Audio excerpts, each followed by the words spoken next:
in the enterprise. So all the aspects around grounding, around risk management, around regulation, anything that's start will be unintended consequences around bias and so on and so forth. These will start to add friction as the Gen AI starts penetrating the enterprise. And this is something that I do believe Aviva is going to touch on a little bit later. So that's on my side, and I pass it on to the next presenter. I believe it's Aviva. Thank you, Radu.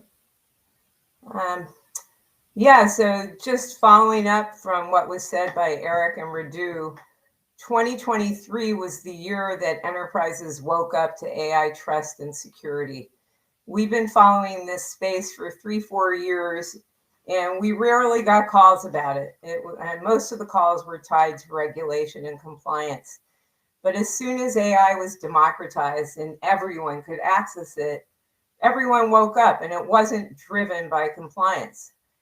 Users were really concerned about the risks, but not all users. It was mainly the IT and the risk department and the security department.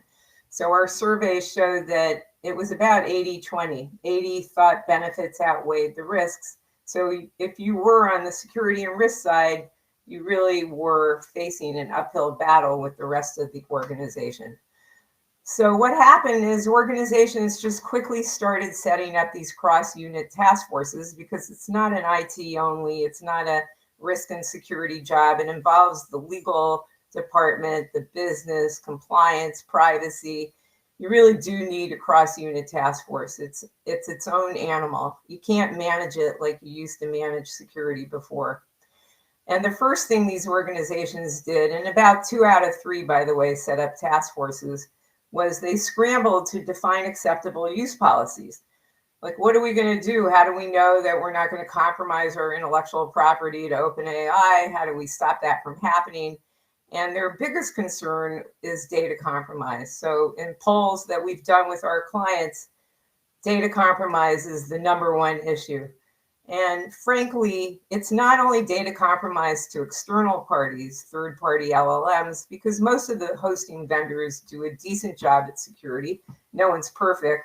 But it's also data compromise internally, because now if you bring in search, for example, with Gen AI capabilities, I can just go say, show me Eric's bonus for 2023. And if the unstructured team manager file is not locked down, I'll be able to see Eric's bonus.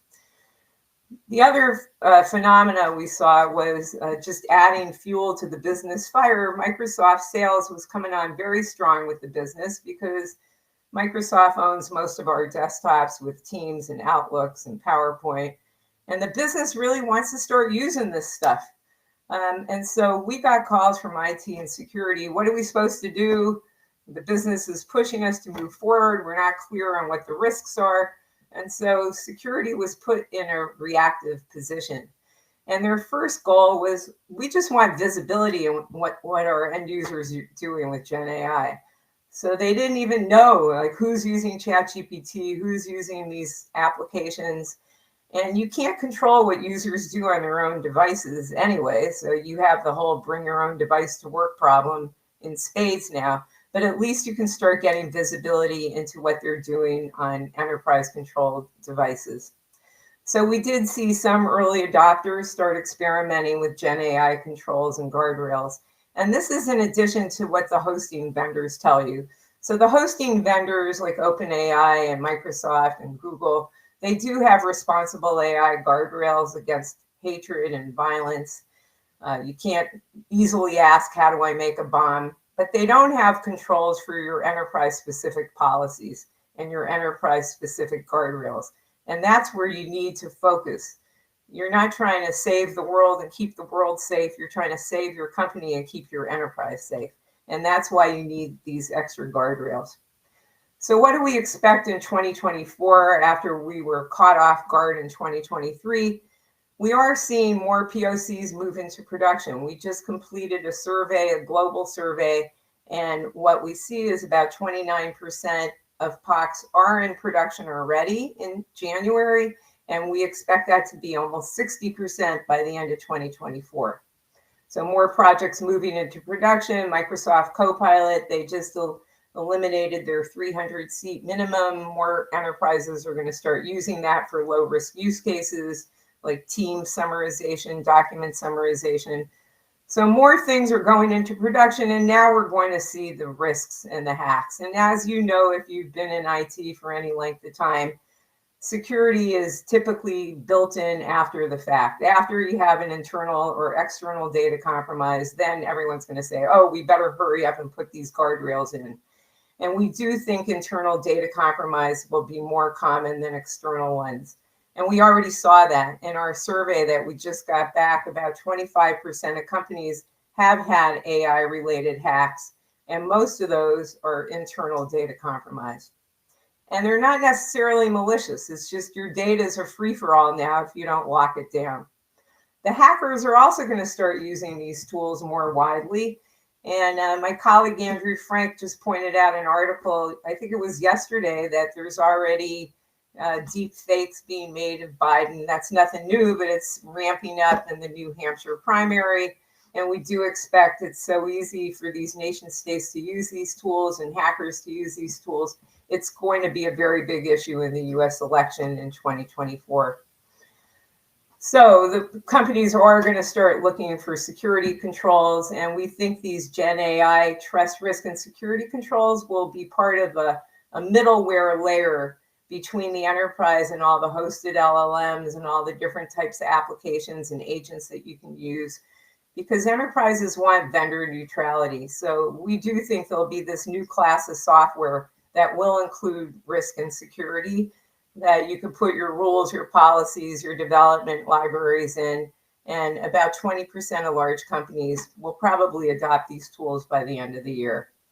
And finally, we are seeing the EU AI Act coming into force in 2024. It hasn't been implemented yet, but it's already released. The text of the act was leaked the other day, and that's going to wake everyone up to bias and fairness issues, and the fact that you can't really control LLM bias in the output because you have no control over the data that it was trained with. So that'll raise all kinds of issues for the enterprise. So thank you for your attention, and let's turn it over to the next speaker, please. Thanks, Aviva, and hello, everyone. I'm Andrew, and my remit is marketing and media. I'm going to talk a little bit about how the public perception of AI has changed over the last year and how we expect it to continue to change in the future. And I'd like to start with just an observation that may seem obvious, but marketing and sales within the organization are clearly leading the charge in the adoption of generative AI. And we have a recent Gartner survey that supports this. When we looked across different divisions in the organization, business leaders in marketing were about a third likely to have implemented or be in the process of implementing generative AI, which was much higher than most other organizational units. And a full 36% said that they had definite plans to implement this in the next 6 months. So marketing is clearly leading in. And obviously, one of the reasons for that is that generative AI is really impacting the whole world of creative development. And one of the biggest indicators of that last year was we saw a lot of the big iconic brands really lean into generative AI in their advertising and presentation.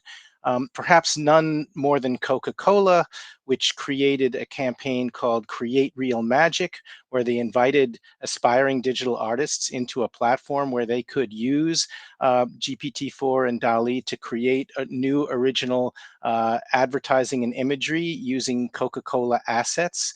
But that was just one example.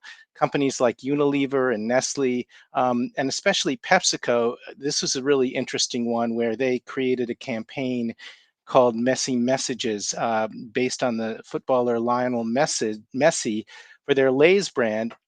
And they used a 5-minute sample of video from Messi, which they used to generate over 650 million personalized video variations across 8 languages. So think about that for a second.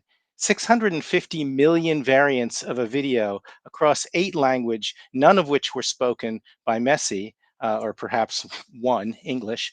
But that was a real indicator of the impact that these technologies are having on not only the creative development process, but what is even possible to create when we start to apply these tools.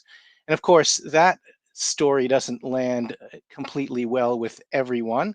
We saw a lot of backlash, in particular the screenwriters and actors strike in Hollywood, which really raised consciousness of the impact that these technologies might have on our entire creative enterprise.